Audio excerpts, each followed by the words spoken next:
Hey, what's going on? It's Tuesday evening here. Just wrapping up the show at a general fitness company.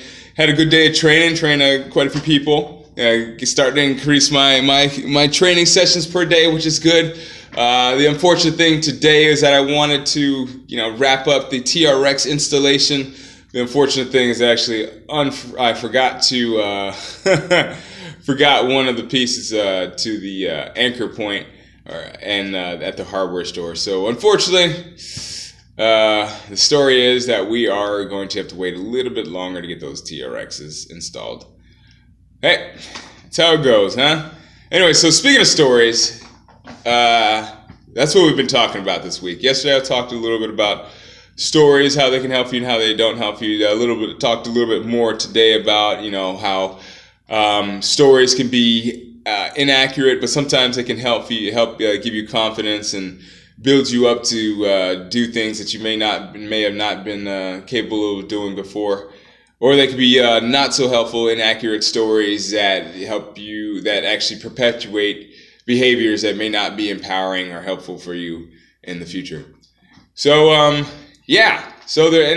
those last stories, those ones that are not so helpful and empowering, there's actually 3 specific types of stories. We're going to go into them. We're going to delve into them throughout the week a little bit more.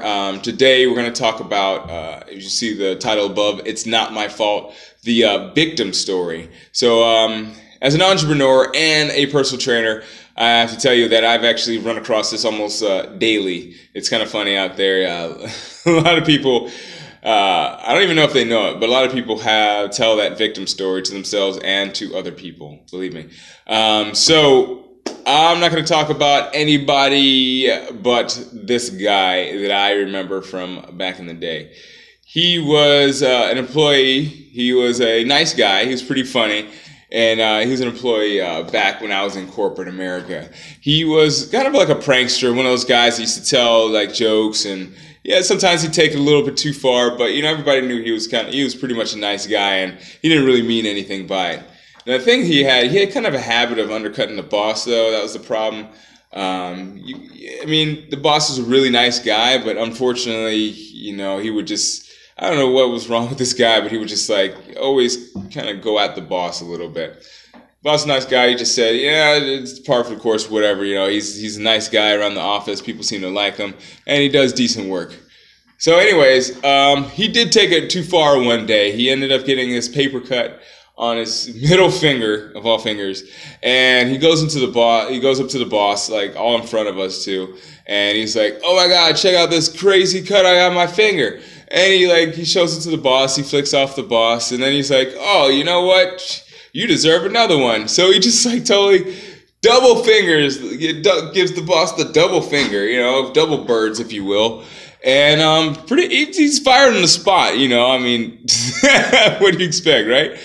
But the thing is that he kind of blew up, and it was unexpected, but he blew up going, saying, "It's not my fault," it's like talking about the boss, saying he's a lame guy and he can't take a joke.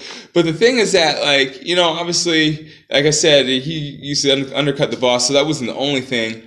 But, he would do all these things and try to say that, he was just trying to help out, help lighten the mood around the office. And that's the thing, is that with that victim behavior, a lot of times you'll see people almost make themselves into martyrs, say, "I was just trying to do this to help blah, blah, blah, blah, blah." But in all actuality, it's maybe more of a selfish cause, and those things that they're really talking about are not as beneficial to the overall, story as one may lead you to believe. So the thing about victim stories, to kind of round this all out here, is that they don't really help you.